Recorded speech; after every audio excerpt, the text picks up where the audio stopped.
Hello, my name is Ken Small and I'm an architect in Las Vegas, Nevada. I'm here to talk to you about the design of an office building in general. In the many years that I've been practicing architecture in the Las Vegas area, the question comes up quite frequently. So we wanted to do an office building. How do we go about it? Where do we start? How do we finish? How does all that work? So I'm just going to give you a quick thumbnail sketch of the process so that you know what it is, and then if you want to come by the office for the preliminary consultation with us, it's always free and we'd love to meet with you. So if you haven't seen my video on preliminary design and preliminary design sketches and determining if your preliminary sketch will work, I'd suggest that you watch those videos also. But let's just talk about the concept of an office to begin with. So typically what we see for people who want to build office buildings are one of two options. A, they just want an office building, whatever the maximum they can fit on a site is. Or B, they have a very specific end use. So they're in a specific business themselves, and the business has functionality and adjacencies. And so I'm going to take the more complicated scenario, which is the second one, and try to lead you into how it is best done. So the first thing you would do is make a list of what all your needs are. And so if you had 10 mid-level managers and each has an office of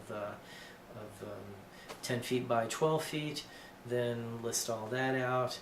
If you have, say, a training room, a reception area, list in the reception area how many people would need to be able to wait in chairs there. The same thing for the training room.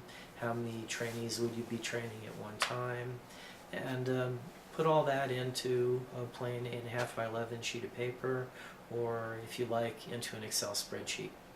And then add to that 15% of the total. So if it all totals to be 6,000 square feet, add 15% of the 6,000 square feet to that. And the purpose of that 15% is it's really a minimum for things like wall thicknesses and mechanical spaces and corridors and spaces that aren't going to be on the list, but you definitely have to build a building to contain the wall thicknesses. So it can end up being quite a bit more square footage, but that's a bare minimum. And then add to that adjacency requirements. So say you have different departments, and so you might have 2 mid-level managers in accounting and 1 upper-level manager, and then a dozen bookkeepers, and so all those need to be in a group. And then you're going to say in your notes that the senior accounting manager needs to be immediately adjacent to the corporate vice president. And then you have a development department, product development, and the head of product development needs to be near the senior vice president, and so on, so that you have a list of what all your adjacencies are and your spatial requirements. Now, if you don't feel like doing that, or you're too busy or whatever, it's not a problem. Architects are all capable of taking that information down when you recite it to them and feeding it back to you. But this is the kind of thing that you might want to do to try to get your thoughts together about what your needs are. And then with or without an architect, you can look at your total square footage and look at comparable buildings that are being constructed and what they cost, and get an idea of what ballpark you're in. That's not a very good way to budget a project, but it's a good way to get in the ballpark. Then whether you create that information or I do, we would then sit down and do a preliminary design sketch, which is a very general thing. And so I'm just going to give you a quick example of a commercial preliminary design sketch. This particular one was done by hand, and so it's an odd-shaped lot, and a lot of times when you're talking to real estate brokers or contractors, they'll say, well, if you own so many acres, then you can get so much building on it.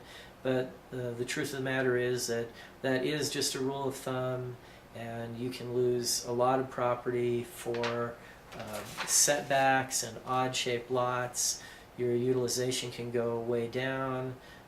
Some properties are encumbered by a lot of limitations in terms of how high you can build on the front of the lot, on the back of the lot. And so just trying to look at all those adjacencies and the size of the building that you need and the shape of the lot, we do a sketch. And then I would equate that sketch to if you walked into a restaurant and said, how much is a meal? And then their first question would be, which meal do you want? And this is, in that analogy, this is the meal that I want question. And then we suggest that you do two things with it. One of them is that we'll take it down to the Planning and Zoning Department and do an initial very first blush over-the-counter discussion with them to find out if there are any big surprises that they know about that would make you not want to pursue this any further. And this is actually very common. The Las Vegas area has a lot of vacant lots that are sort of the picked over, leftover lots that could have some varied problems, a utility easement going through them, a culvert going through them, a restriction on how high the building can be, even though it's on a major road. Maybe there's no permission for a driveway to come into the property, and things like that. And then the second thing that you can do after you clear that hurdle, which is also a very good choice, is to, again, look at a preliminary ballpark cost. So you can take any good, competent, honest contractor and say, look, don't throw me a lowball price on this telling me that you can build cheaper than everybody else, because that's probably not going to happen. Give me an honest opinion as to where my budget should be to construct this building. And what do I mean by that? I mean, if they know of one building that has been built for $100 a square foot like that, and 10 that have been built for $150, they better be telling you it's $150. Because nobody's ever mad if there's money left over in the end. But a lot of people end up out on a limb because they didn't have adequate budget at the beginning. They started out under budgeted at the outset of their project, and then the building ended up costing $150, but they only had $100. So we're not bidding off a drawing like that. We're trying to get a fair opinion as to how much money we should be looking at in general. Then, if that all clears the hurdles that are necessary for your approval, either personally or corporately, you say, hey, it looks like this building's going to be $2 million, and it looks like we needed 6,000 square feet for our own use, and we can fit 10,000 square feet total, so we have a little piece that we either don't build or we rent out, and the land costs this much. Again, you can add all that up, and you can go to your banker and say, are we eligible for this size loan? And you can look at what rent you're paying now and what your mortgage payment will be on that property and make a business decision. And if your business decision is to go ahead, then we take that preliminary sketch and we bring it into the next step in the process, which is what the government considers to be the real preliminary process. So we do add more information and details to this. We may need to hire a civil engineer. We may need to add landscape architecture. We'll probably need to draw some exterior drawings of the building to show what the outside looks like. And then we're going to submit to a process with the local planning and zoning, which is typically within the building department, to see if they will allow it. It's not at all uncommon that they say no. And so having made the first step and learned a few things during the first step, more than likely that's not going to happen. You're going to start out fairly well targeted on what it is that they're willing to approve. So If you brought a preliminary design sketch for a 3-story office building down there, and they said, oh, well, your zoning category allows 3 stories, but there was a prior zoning case on this lot, and you're only allowed to have 2 stories, then don't bother going into the next process with 3 stories unless you have the time and money for a fight. But if you have the time and you want to do that, we could do another video on it, but that's a different story. And if you just want to get it done through the normal process, you draw your 2-story office building, we take it down there and we submit it to a process that at the time of the first sketch, we can find out how long the second process takes. But at this point, for ballpark video purposes, just call it months. The second process takes months. So while you're in the second process, getting all the approvals, most people will decide at some point that, hey, we're quibbling with the bureaucracy over whether the dumpster is going to be on this corner of the lot or that corner of the lot, and we don't really care what the outcome is, so let's just proceed on into producing the architectural construction documents, because we're comfortable with the fact that it's going to be a yes at planning and zoning. So the architectural construction documents, again, take months for a commercial project. For residential project, maybe a month, but probably not, regardless of which architect you hire. I'm not talking about how long it takes us to do things. I can claim I can get it done faster than anybody else, just like anybody else can, but who knows how busy we are on the day that you show up at our office. So I'm just going to tell you, our staff is as quick as anybody else is. Normally when we do a project, we put at least one person on it and hold them on it full time to do it as efficiently and quickly as possible. Why do I do that? Not out of the goodness of my heart, just to be efficient. That's the whole thing. It's a win-win situation when we do things efficiently. Clients don't end up aggravated with us. We get it done as quick as we can. We make as much money as we can.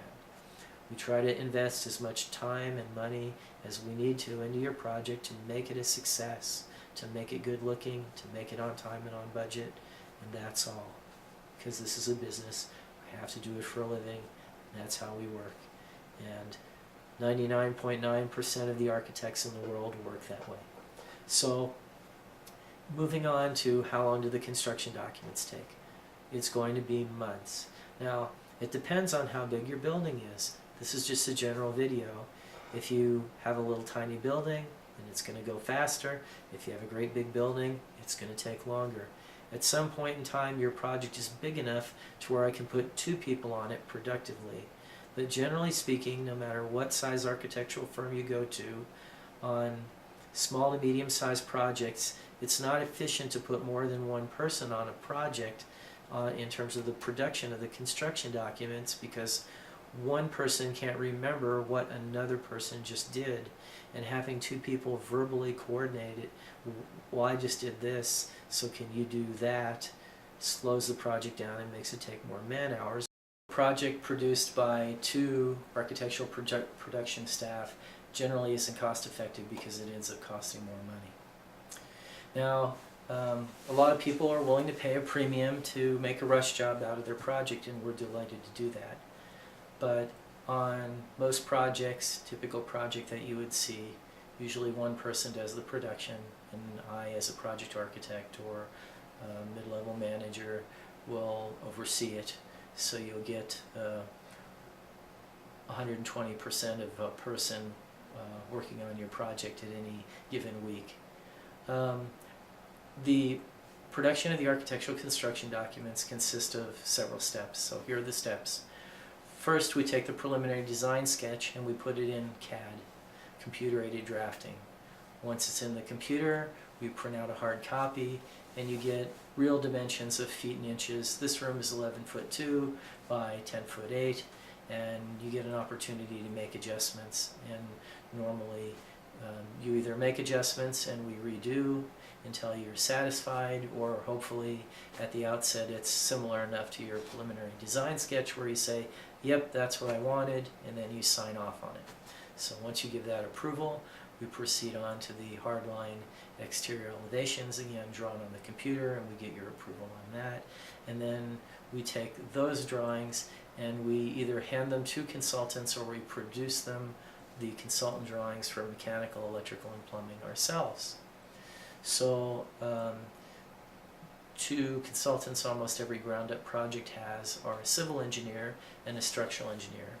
So we have consultants that we normally work with, and we know what timelines they work in, and we try to keep them in the loop so that they know when your project is coming to the point that they can begin to produce the job cost efficiently and start on that day, no sooner, no later, and only have to draw it once.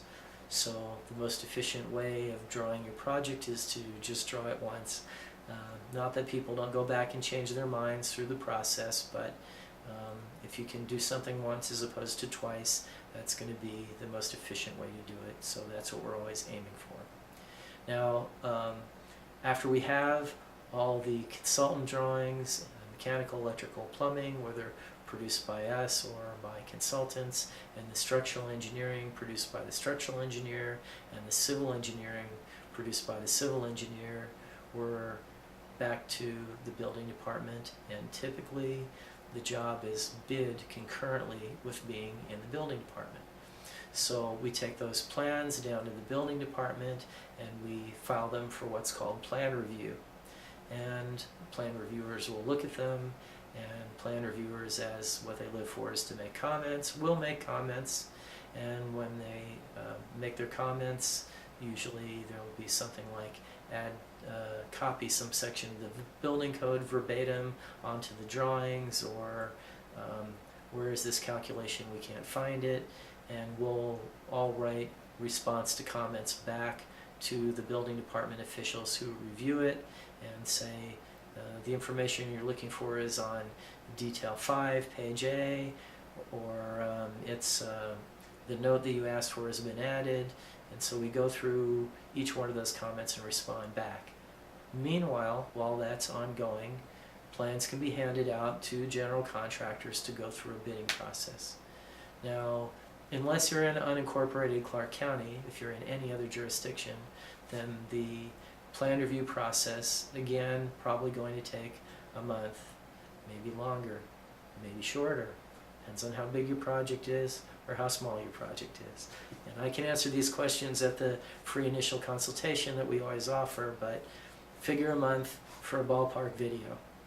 And then, so the general contractors are bidding, and before the plans are all reviewed, you've found out which general contractor you want to use. I always say, don't sign a contract with them until the plans have cleared plan check. When the plans have cleared plan check, you know everything that you're going to know prior to starting construction of the project. And if the plan reviewers have added cost to your project, you're in a better position to negotiate with the general contractor at that time than you are having signed a contract with them before the plans clear plan check. So when the plans have cleared plan check and you've told the general contractor, hey, they wanted to add whatever it is and add that to your bid, and you're satisfied with the price you've got with the general contractor, then you sign the general contractor's contract, and only a licensed general contractor can pull a commercial building permit in southern Nevada. People ask all the time, can I do it owner builder? No. Only a licensed general contractor with the right license. And there are different kinds of licenses. You can look on the Contractors Board website, or again, I can help you steer through that. But you have to have a licensed general contractor to go down and pull the permit. How long does it take after you've cleared plan check? Typically 1 day. They just get a check and they go down there and they pay, and then they have their permit in hand, and they're allowed to start construction at that point in time, officially allowed.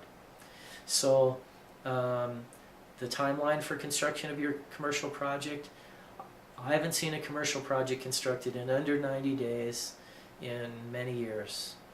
Everybody's always optimistic at the outset, but the truth of the matter is, under 90 days, it's really a hat trick. If it's a very small project, but not for a ground up, for a small tenant improvement, possibly, But for a ground up of any kind, or even a residence, 90 days, it's considered a really good time if you can get it done that fast. Why? Because they have to build a little and then stop and wait for inspections, and then build a little more and stop and wait for inspections again. So just the nature of the beast, that's how long it takes. Some contractors are faster than others. Every contractor wants to tell you he's going to do it faster than the other guy, but there are no miracles. So pretty much takes as long for one contractor to stand up a wall as it does another. Can you expedite this? You bet. They can work 3 shifts in a day.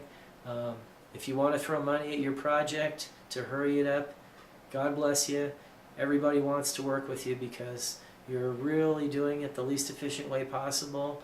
But if you have to hurry and get open in time for, I don't know what, next fiscal year, or the 20 people that are being transferred from the Toledo office, or whatever goal you're shooting for, all this can be expedited. There's lots of ways to expedite. Timelines can be compressed and all that. But for a ballpark video like this, I'm giving you good guesses to work off of, thumbnail guesses, not knowing what your project is like. Anyway, at the end of the project, you could have one of two things. One is a temporary certificate of occupancy, and the other one is a certificate of occupancy. So, say you're just building one building as an example, and you get the building to a point where they're willing to issue what's called a TCO, temporary certificate of occupancy. There's a couple things missing.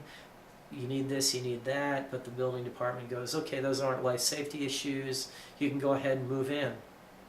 Then your general contractor is still going to be around doing this and that while you're moving in or after you're moving in. But again, it's a way to cut a little bit off the timeline. What you really hope for is a certificate of occupancy. And so a lot of times when you're entering into a construction contract, that's going to be the key date that you're working to. Hey, we need a certificate of occupancy on February 2nd, or whatever the date is. General contractors are used to this, and they know how to schedule accordingly, and there are no surprises in those kind of situations that when you say I need to be in by this date, nobody's astonished by it. That doesn't mean that they can't not make the deadline, but typically everybody has a deadline.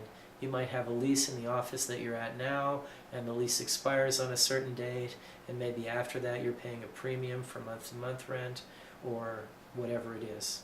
So how long is the whole process from the day one sketch to the grand opening party? I would say probably an absolute minimum for a ground up building is going to be 6 months. And I have seen projects that have taken multiple years for large projects. And but 6 months, absolute minimum to get it done, and that's a hustle every day. You're going to give me and your contractor and everybody else involved your cell phone number, and we're going to call you nights and weekends, because that's the kind of timeline that you put yourself on if you're going to get a project done in that amount of time. You're going to pay a little bit of money for expediting during the permitting and other processes, not a terrible amount of money, not an ungodly amount of money, but you're making decision to hustle at 6 months. If you have a year, if you haven't bought the land yet and you're saying, how much to do this without a lot of heartburn? I want to take a week off between Christmas and New Year's and go see my grandmother. Budget a year. Do yourself a favor. Nobody's ever mad if it gets done a month early, and it almost never gets done a month early. But budget a year, ballpark, and you won't have gone far from wrong. And if you're saying, okay, I want to, in the year 2020, I need whatever the building is, then just work a year backwards from the month that you want to be moved in, and that's a normal timeline. And again, bigger projects, more timeline; smaller projects, less timeline. So my name is Ken Small, and I'm an architect in Las Vegas, Nevada, And this is just a quick thumbnail idea. You know, if this was a medical video, I'd be telling you, be sure to see your doctor before you take any of these pills. But it's the same thing for this video. It's just a general idea, but it gives you a good idea of where you're at and how it all works. And we hope that you'll like the video and decide to come over for the initial free consultation in our office. The office number here is 702-873-1718. And my name is Ken Small, and there's a lot more to tell you, so please watch all of our other videos, and we hope that we can be your architect on your upcoming office project. Thanks a lot. Have a great day.